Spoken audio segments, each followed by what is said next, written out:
बिस्मिल्लाहिर्रहमानिर्रहीम। अस्सलाम वालेकुम dear students, I hope you all will be fine.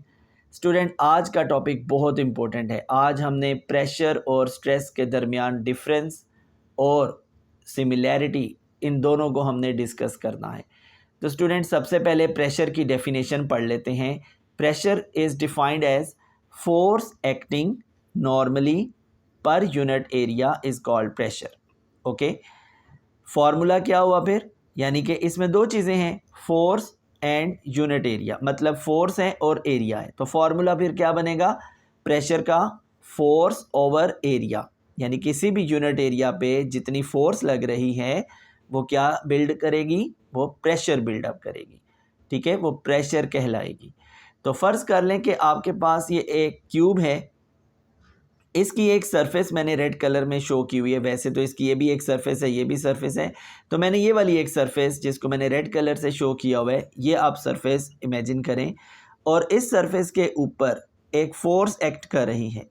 अब स्टूडेंट, आपने डेफिनेशन में पढ़ा था कि force acting normally per unit area, तो यानी कि ये जो फोर्स है ये 90 डिग्री के एंगल से इस सरफेस के ऊपर एक्ट कर रही है। नॉर्मली मतलब परपेंडिकुलरली एक्ट करना, 90 डिग्री के एंगल के साथ एक्ट करना। तो ये जो फोर्स है ये इस सरफेस पे 90 डिग्री का एंगल बना के एक्ट कर रही है।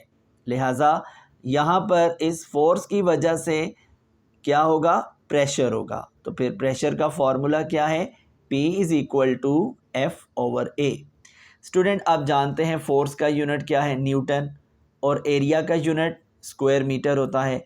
तो फिर प्रेशर का ऐसा यूनिट क्या हो गया, न्यूटन पर स्क्वायर मीटर, और ये पास्कल के भी इक्वल होता है, यानी कि 1 न्यूटन पर square metre is also equal to 1 pascal. और दूसरी बात कि pressure is a scalar quantity, मतलब it doesn't require any direction to describe it.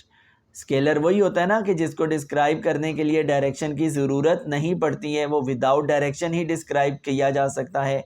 लिहाजा प्रेशर एक स्केलर क्वांटिटी है।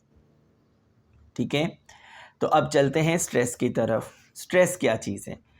स्ट्रेस हमने अक्सर सुना होगा कि जी मुझे बहुत स्ट्रेस है, मुझे एंग्जाइटी है, परेशानी है, स्ट्रेस है। तो व्हाट इज़ स्ट्रेस? हम लोग फिज़िक्स के स्ट्रेस की बात करते हैं। तो वो स्ट्रेस भी एक किस्म का इंटरनल कॉज की वजह से होता है ना, यानी कि हमें कोई परेशानी है, कोई हमें इंटरनल प्रॉब्लम है, डिस्टर्बेंस है, उस वजह से हमें स्ट्रेस हो रहा है। तो स्टूडेंट, फिज़िक्स में भी स्ट्रेस इसी चीज़ का नाम है कि वो इंटरनल फोर्स की वजह से होता है। ठीक है, तो इसकी डेफिनेशन देखें कि deforming force acting on unit area at the surface of body is called stress. Okay, अब ये डायग्राम देखें। फ़र्ज़ कर लें कि ये एक बॉडी है जिस पर टू फोर्सेस एक्ट कर रही हैं, लेफ्टवर्ड एंड राइटवर्ड। दोनों फोर्सेस इस बॉडी को खींच रही हैं, राइटवर्ड और लेफ्टवर्ड। जब ये फोर्सेस दोनों साइडों से इसको खींचेंगी तो इसकी वजह से रिएक्शन के तौर पर इसके इंटरनली, इस बॉडी के अंदर भी एक फोर्स डेवलप होगी। ठीक है, जो इसको आपस में एक दूसरे को अट्रैक्ट करेंगी। इसकी मिसाल ऐसे ले लें कि फ़र्ज़ कर लें कि ये दो दोस्त हैं, ठीक है, जिनके दरमियान में एक बहुत स्ट्रॉन्ग बॉन्ड है। अब ये फोर्सेस इनकी दोस्ती को ख़त्म करवाना चाह रही है, मतलब ये फोर्सेस इसको ब्रेक करना चाह रही है, लेकिन इन्होंने एक दूसरे को मजबूती से पकड़ा हुआ है। तो ये जो मजबूती से पकड़ा हुआ है ये बेसिकली एक फोर्स है। ठीक है, तो ये एक इंटरनल कॉज है। ठीक है जी, ये इंटरनल कॉज की वजह से ये आपस में जुड़े हुए हैं, लेकिन हम एक्सटर्नल फोर्स लगा के इसको ब्रेक करना चाह रहे हैं। तो एक पॉइंट आएगा कि जब ये ब्रेकिंग पॉइंट जिसको बोलते हैं, जब ये एक दूसरे से छूट जाएंगे, इनका बॉन्ड ब्रेक हो जाएगा, इनके हाथ एक दूसरे से अलहदा हो जाएंगे। ठीक है, तो स्टूडेंट, अगर आप इसको आधा आधा करके देखें तो आपके सामने इस तरह की सिचुएशन बनेगी। ये आप देख सकते हैं कि ये एक्सटर्नल फोर्स थी।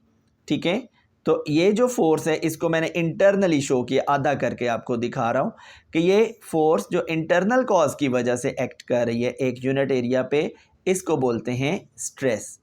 ठीक है, यानी कि force acting on area is called stress.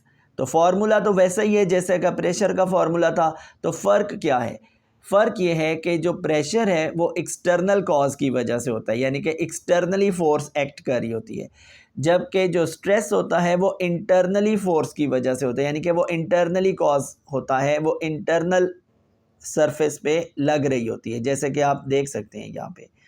ठीक है, तो इसको बोलते हैं स्ट्रेस। ओके, तो आई होप कि आपको ये समझ आ गया होगा कि एक्सटर्नल फोर्स की वजह से प्रेशर होता है और इंटरनल फोर्स की वजह से स्ट्रेस होता है। और स्ट्रेस जो है वो नॉर्मली तो एक्ट करता ही करता है, लेकिन उसके साथ साथ पैरेलल डायरेक्शन में भी एक्ट करता है। ठीक है, जिसको शीयर स्ट्रेस का नाम दिया जाता है, यानी कि जो स्ट्रेस पैरेलल डायरेक्शन में हो उसे शीयर स्ट्रेस कहते हैं।